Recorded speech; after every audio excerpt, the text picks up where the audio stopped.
সৃষ্টিতে channel bright. আমি মোহাম্মদ সুমেনুর রহমান, প্রভাষক গণিত, ব্রাইট স্কুল অ্যান্ড কলেজ। আপনাদের সাথে আজকে আমরা বৃত্ত নিয়ে কিছু আলোচনা করব। বৃত্ত কাকে বলে? বৃত্ত একটি নির্দিষ্ট বিন্দুকে কেন্দ্র করে সর্বদা সমান দূরত্ব বজায় রেখে একটি চলমান বিন্দুর সঞ্চার পথকে বৃত্ত বলে। এটা কি দেখেন, একটা নির্দিষ্ট বিন্দু, ধরেন আমরা এটা ধরলাম, একটা চলমান বিন্দুর সঞ্চার পথকে বৃত্ত বলে। এটা একটা বিন্দু, এটা চলমান বিন্দুটা আমরা p অফ xy ধরে নিলাম। p অফ xy মূল বিন্দুটা আমরা এটা মূল বিন্দু 0 0 কল্পনা করলাম, এটা o হচ্ছে মূল বিন্দু। এখন মূল বিন্দু থেকে আমরা চলমান যে বিন্দুটা, সেই চলমান বিন্দুটার দূরত্ব ধরে নিলাম r।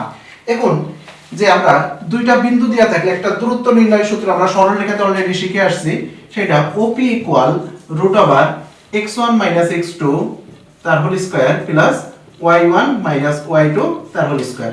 OP এর মান, OP কত এখানে r, r সমান কি আসবে root over x square plus y square. এখান থেকে x square plus y square equal r square লিখতে পারি। এইটা একটা বৃত্তের সমীকরণ। এটা একটা বৃত্তের সমীকরণ হতে পারে যার কেন্দ্র কি বা স্থির বিন্দুটা বা কেন্দ্র কি এখানে 0 0, সেই ক্ষেত্রে বৃত্তের সমীকরণ আমাদের এটা। এখন আমাদের প্রশ্ন আসতে পারে যে কেন্দ্র যদি 0 0 না হয়, যদি অন্য কিছু হয়, সেই ক্ষেত্রে কি হবে? দেখেন, ধরলাম আমরা এখানে একটা বিন্দু h, k, এখানে একটা বিন্দু আমরা p অফ xy, চলমান বিন্দু p অফ xy ধরলাম। এখান থেকে এইটার দূরত্ব ধরে নিলাম r। তাহলে এইটার ক্ষেত্রে এটা দূরত্ব r। তাহলে এখান থেকে যদি এইটা একটা আমরা বৃত্ত অঙ্কন করি, বৃত্তটা ধরেন এই কোয়ালিটির হলো, বৃত্তটা এইটা। তাহলে এখান থেকে যদি আমরা দূরত্ব নির্ণয় করি, এটা ধরেন আমরা q বিন্দু pq ধরলাম। তাহলে pq সমান আমাদের আসবে কি root over x minus h whole square plus y minus k whole square, এটা আসবে। এখন pq এর মান কত? pq এর মান r equal root over x minus h whole square plus y minus k whole square আসে। এখান থেকে যদি আমরা এখান থেকে যদি আমরা y কে বর্গ করি, x minus h whole square plus y minus k whole square is equal to r square. এইটা একটা বৃত্তের সমীকরণ হতে পারে, বা যেটাকে আমরা বলি বৃত্তের আদর্শ সমীকরণ। যেটা কেন্দ্র কত ধরছিলাম আমরা h, k, আর একটা চলমান বিন্দু p অফ xy ধরছিলাম, সেখান থেকে আমরা বৃত্তের সমীকরণ পাইছিলাম এইটা। এখন এইটাকে যদি হোল স্কয়ারের সূত্র করি, এটা কি a মাইনাস b হোল স্কয়ারের সূত্র আসে। তাহলে কি আসে? x square minus 2hx plus h square plus এটা কি y minus k whole square, তাহলে y square minus 2ky plus k square equal r square ছিল। r স্কয়ারটা যদি আমরা এই পাশে মাইনাস করে আনতে পারি, r স্কয়ার ইকুয়াল 0। এখান থেকে আমরা x square plus y square minus 2hx minus 2ky plus h square plus k square minus r square একটু সাজাই লিখলাম আর কি। এখানে দেখেন আমরা একটু বৃত্তের চেহারাটা, মানে বৃত্তটা একটু সুন্দর দেখার জন্য, দেখেন বৃত্তটা কি একটা অদ্ভুত একটা কি বৃত্তের একটা সমীকরণ দেখাচ্ছে, যে এটা মনে রাখা কঠিন। আমরা বৃত্তের সমীকরণটা একটু সুন্দর করে সাজাই বা মেকআপ করাই যাকে বলে, ঠিক আছে, সুন্দর দেখানোর জন্য। এখানে আমরা ধরে নিলাম যে h ইকুয়াল মাইনাস g ধরলাম সুন্দর দেখানোর জন্য, k ইকুয়াল মাইনাস f ধরলাম, আর এই যে h square plus k square minus r square, এটা সমান আমরা c ধরে নিই। h square plus k square minus r square equal c ধরলাম। তাহলে এটা যখন আমরা এখন যদি বৃত্তের সমীকরণে বসাই, এই বৃত্তের সমীকরণে, তাহলে কি আসে দেখেন, x square plus y square minus এই যে h এর মান যদি মাইনাস g বসাই, তাহলে মাইনাস মাইনাসে প্লাস হয়ে যায় 2gx, k এর মান যদি মাইনাস f বসাই, তাহলে কি আসে 2fy। এটা পুরোটা আমরা c ধরছি, তাহলে এটা সমান যদি c বসাই, তাহলে এইটাকে বলা হয় বৃত্তের সাধারণ সমীকরণ, যেটা দিয়ে আমরা অনেক ম্যাথ করব দেখবেন। এটা কি বৃত্তের সাধারণ সমীকরণ, x square plus y square plus 2gx plus 2fy plus c equal 0। আমাদের যে বৃত্তের সমীকরণটা লিখছিলাম, সেখানে কেন্দ্র কি ছিল? h আর k। h আর k এর মান এখানে কত? Minus g minus f। তাহলে এই বৃত্তের কেন্দ্র কত হবে? কেন্দ্র হবে মাইনাস g মাইনাস f, এটা কেন্দ্র। এখন যদি বলে আমাদের ব্যাসার্ধ বের করতে বলে, ব্যাসার্ধ কি আমরা r ধরছিলাম কি একটা, তাহলে এইখানে r আছে না, এইখান থেকে যদি আমরা ব্যাসার্ধ বের করি এই জায়গায়, তাহলে কি r square equal h square plus k square minus c লিখতে পারি সাইড চেঞ্জ করে। r সমান কি লিখতে পারি? Root over h square plus k square minus c। এখানে r সমান এইচ এর মান কত, এইচ এর মান মাইনাস জি ধরছি, কে এর মান মাইনাস এফ ধরছি, এখানে যদি মাইনাস জি হোল স্কয়ার করি তাহলে তো সে প্লাস জি স্কয়ার হয়ে যায়, plus F square minus C. এইটা হচ্ছে ব্যাসার্ধের সূত্র। তাহলে যে কোনো একটা যদি বৃত্ত দিয়ে দেয় তার যদি কেন্দ্র ব্যাসার্ধ বের করতে বলে আমরা কেন্দ্র ব্যাসার্ধ বের করতে পারবো। আরো শর্টকাট ভাবে আমরা যদি কেন্দ্র বের করতে চাই, দেখেন এখানে x এর সহগ ছিল 2g, এই 2g থেকে কেন্দ্র কি আসছিল মাইনাস জি, এই 2g থেকে মাইনাস জি আনতে হলে কত দ্বারা ভাগ করতে হবে, -2 দ্বারা যদি আমরা এখানে দেখেন 2g কে যদি -2 দ্বারা ভাগ করি তাহলে কি আসে -g। আবার এখানে y এর সহগ দেখেন 2f ছিল, 2f কে যদি -2 দ্বারা ভাগ করি তাহলে কি আসে -f আসে। এখন আমি এইভাবে নির্ণয় করতে পারি যে কেন্দ্রটা যে x এর সহগকে -2 দ্বারা ভাগ, y এর সহগকে -2 দ্বারা যদি ভাগ করি সেই ক্ষেত্রে আমরা কেন্দ্র পাওয়া যায় এইভাবে। এখন যদি g আর f এর মান বা -g বা কেন্দ্র যদি পেয়ে যাই তাহলে আমরা ব্যাসার্ধ বের করতেও পারবো। এবার আসি নেক্সট। এখন এটা ছিল বৃত্তের সমীকরণ। এখন বৃত্তের সমীকরণ, কখন একটা সমীকরণকে বৃত্তের সমীকরণ বলবো? বৃত্তের সমীকরণ হওয়ার শর্ত হচ্ছে, বৃত্তের সমীকরণটা কি ছিল, x² + y² + 2gx + 2fy + c = 0। এটা হচ্ছে বৃত্তের সমীকরণ। বৃত্তের সমীকরণ হওয়ার শর্ত হচ্ছে x² আর y² এর সহগ একই হওয়া লাগবে, x² ও y² এর সহগ একই হবে এবং xy যুক্ত কোনো পদ থাকবে না। এটা হচ্ছে একটা বৃত্তের সমীকরণ হওয়ার শর্ত। এখন আমাদের মনে এটা প্রশ্ন আসতে পারে যে বৃত্ত আমরা কেন শিখবো বা বৃত্ত কি কাজে লাগবে আমাদের বাস্তব জীবনে। বৃত্তর হিউজ পরিমাণ অ্যাপ্লিকেশন সেক্টর আছে যেগুলো আমাদের চোখের সামনেই থাকে কিন্তু আমরা মানে বুঝি না যে এগুলো বৃত্ত দিয়ে তৈরি হয়েছে। যেমন ধরেন আপনার বাসার সিলিং ফ্যানটা বৃত্তের ধারণা থেকেই আসছে, কারণ পাখা যদি সমান না হইতো, তিনটা পাখার যদি সমান না হইতো তাহলে ফ্যানটা যে স্মুথলি আপনাদের বাসায় ঘোরে সেটা ঘোরা সম্ভব ছিল না। এবং আমরা রোডে ঘাটে দেখি যানবাহন চলে, যানবাহনে প্রত্যেকটা যানবাহনে কি আছে, চাকা আছে, এই চাকাটাও কিন্তু বৃত্তের ধারণা থেকে তৈরি করা হয়েছে। এবং আপনারা যে ফোনটা ইউজ করেন সেই ফোনটা যে নেটওয়ার্ক বা টাওয়ার কভারেজ, এই টাওয়ার কভারেজটাও একটা টাওয়ার থেকে কতদূর পর্যন্ত তার মানে নেট পাবে বা টাওয়ার পাবে সেটাও কিন্তু বৃত্তের ধারণা থেকে তৈরি করা হয়েছে। এবং একটা রোবোটিক্সের চলার পথটাও কিন্তু বৃত্ত দিয়ে তৈরি করা হয়েছে বা বৃত্ত দিয়েই নির্দেশ করা হয়, ঠিক আছে। এখানে আরো অনেক হিউজ আমাদের বৃত্তের অ্যাপ্লিকেশন সেক্টর আছে। আসি এখন বৃত্তের সমীকরণ হওয়ার শর্ত আমরা বুঝছি। এখন আসতে পারে যে দুইটা বৃত্ত যদি বহিস্থভাবে স্পর্শ করে, দুইটা বৃত্ত বহিস্থভাবে স্পর্শ করবে কখন বা বহিস্থভাবে স্পর্শ করার শর্ত কখন? আমাদের বৃত্ত এটা হতে পারে, এটা তো আর স্পর্শ করেনি, বহিস্থভাবে স্পর্শ মানে কি বাইরের কোন যে বৃত্তের পরিধি দিকে টাচ করে চলে যাবে, তাই না? এটাকে বৃত্তকে স্পর্শ করবে। এটা ধরেন প্রথম যে বৃত্তটা, এটার কেন্দ্র ধরলাম C1, এটার কেন্দ্র ধরলাম C2। এখন C1 C2 ধরলাম কেন? আপনি অন্য কিছু ধরতে পারেন, যেহেতু বৃত্ত কি সার্কেলের বা কেন্দ্র যেহেতু সেন্টার, ওই সেন্টার থেকে C1 C2 ধরছি। আর এই বৃত্তটার ব্যাসার্ধ ধরে নিলাম R1, এই বৃত্তটার ব্যাসার্ধ হচ্ছে R2। দেখেন আমাদের দুইটা বৃত্ত বহিস্থভাবে স্পর্শ করার শর্ত অবশ্যই কেন্দ্র দুইটার দূরত্ব ব্যাসার্ধ দ্বয়ের যোগফলের সমান।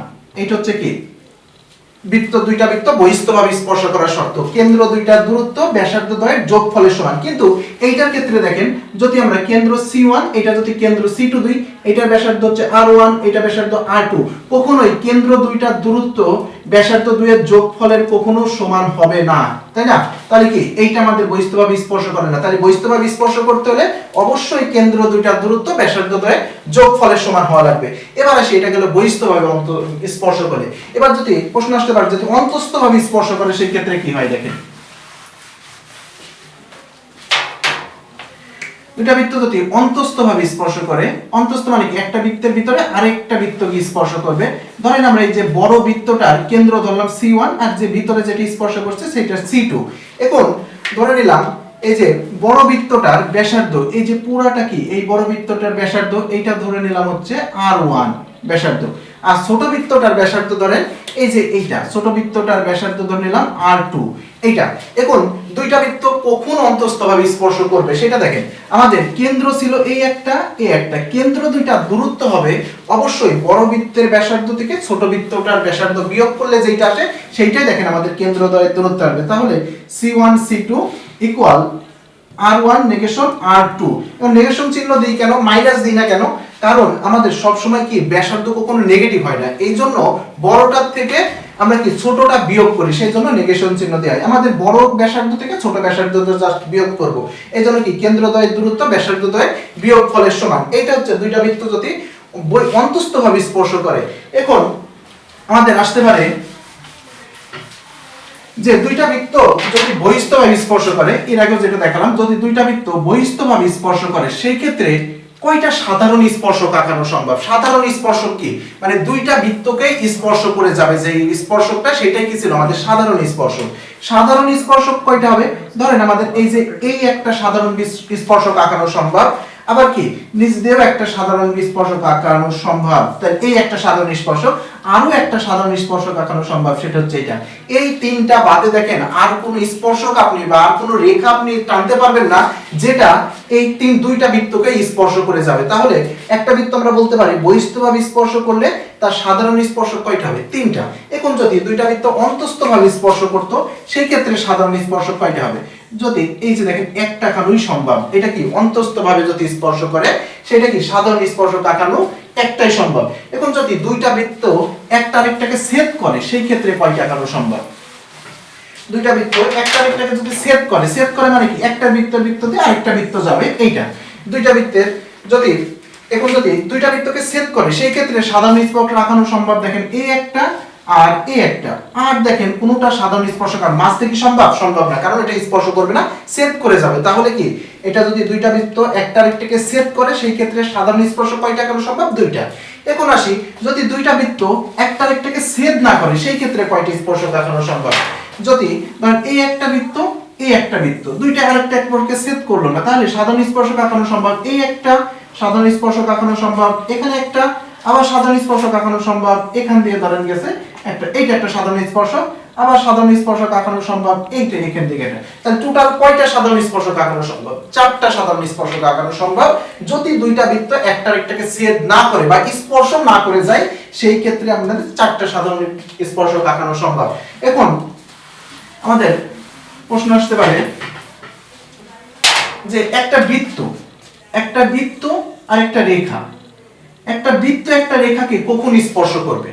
একটা বৃত্ত একটা রেখাকে স্পর্শ করবে, দেখেন এই বৃত্তটার কেন্দ্র ধরে নিলাম এইটা, আর এইটা হচ্ছে কি আমাদের ব্যাসার্ধ আর কেন্দ্র ধরে নিলাম সি ধরে নিলাম একটা বিন্দু x1 y1, ঠিক আছে, এটা হচ্ছে কেন্দ্র। আর রেখার সমীকরণ হচ্ছে ax + by + c = 0, এই রেখাটার সমীকরণ। এখন একটা মানে বৃত্ত একটা রেখাকে স্পর্শ করবে যদি কেন্দ্র থেকে এই রেখাটা লম্ব দূরত্ব বৃত্তের ব্যাসার্ধের সমান হয়। যদি লম্ব দূরত্ব বৃত্তের ব্যাসার্ধের সমান হয় তখন কি আমাদের স্পর্শ করবে। তাহলে আমরা লম্ব দূরত্ব সূত্র জানি, এই বিন্দু থেকে এটা কি লম্ব দূরত্ব ইকুয়াল এই বৃত্তের ব্যাসার্ধ যদি সমান হয় তাহলে স্পর্শ করবে, যদি একটা বৃত্ত একটা রেখাকে স্পর্শ করার শর্ত। এখন আসি 2 মিনিটস। যদি আমাদের লাস্ট ম্যাথটা অনেক বোর্ডে আসে যে দুইটা বৃত্তের সাধারণ জ্যাকে ব্যাস ধরে অঙ্কিত বৃত্তের সমীকরণ নির্ণয় করা, এটা প্রচুর বোর্ডে আসে, আমরা দেখছি। এটা খুবই ইম্পর্টেন্ট ম্যাথ বৃত্ত টপিকসের, যে দুইটা বৃত্তের সাধারণ জ্যা কোনটা, সাধারণ জ্যা এই যে এটা, দেখেন দুইটা বৃত্তেরই জ্যা হচ্ছে এটা। সাধারণ জ্যা বলতে কি বোঝায়, দুইটা বৃত্তেরই যেটাকে যেই রেখাটা দুইটা বৃত্তেরই জ্যা বোঝায় সেটাকে সাধারণ জ্যা বলে। এইটা ধরেন দুইটা বৃত্তের সাধারণ জ্যা। এখন দুইটা বৃত্তের সাধারণ জ্যাকে নতুন একটা বৃত্তের ব্যাস ধরতে বলছে, যে বৃত্তটা আমাকে নির্ণয় করতে হবে সেটা হচ্ছে এই বৃত্তের ব্যাস। এখন এই ব্যাসকে জ্যাকে ব্যাস ধরে আরেকটা নতুন বৃত্তের সমীকরণ নির্ণয় করতে বলছে। তাহলে কি এই বৃত্তটার সমীকরণ আমাদের নির্ণয় করতে বলছে, এইটা বা এই বৃত্তের সমীকরণটা আমাকে নির্ণয় করতে বলছে, যেটা সাধারণ ব্যাসের কি দুই প্রান্ত দিয়ে আমাদের কি বৃত্তটা যায়, তাহলে এই বৃত্তের আমাদের সমীকরণ নির্ণয় করতে বলছে। এখন যদি এইটা আমাদের দুইটা বৃত্তের সমীকরণ দেওয়া থাকে, সাধারণ জ্যা কি দুইটা বৃত্তের অন্তর্ফলই হয় সাধারণ জ্যার সমীকরণ। এখন সাধারণ জ্যা দেখেন এই যে দুইটা বৃত্তকেই কি ছেদ করছে, তাহলে একটা বৃত্ত একটা রেখাকে ছেদ করার শর্ত কি ছিল, x² + y² + 2gx + 2fy + c + k রেখার সমীকরণ। রেখার সমীকরণটা ধরেন ax + by + c = 0, এটা ধরলাম। এটা হচ্ছে রেখার সমীকরণ, এটা বৃত্তের সমীকরণ, যে কোনো একটা বৃত্তের সমীকরণ। তাহলে একটা বৃত্ত আর একটা রেখার ছেদ বিন্দুগামী বৃত্তের সমীকরণ এটা। এখান থেকে যদি আমরা ক্যালকুলেশন করে যদি কেন্দ্র বের করে নিতে পারি, ওই কেন্দ্রটা অবশ্যই নতুন বৃত্তের এই যে ব্যাসের উপর অবস্থিত কেন্দ্র, তাহলে এই বৃত্তের ব্যাস তো এটা ছিল, তাহলে এই কেন্দ্রটা যদি এই রেখার উপরে বসাই তাহলে আমাদের কে এর মান পাওয়া সম্ভব বা ধ্রুবক মান পাওয়া সম্ভব। ধ্রুবকের মান যদি আমরা এই রেখাকে বসাই দিই তাহলে কি আমাদের বৃত্তের সমীকরণ পাওয়া সম্ভব। ধন্যবাদ এভরিওয়ান।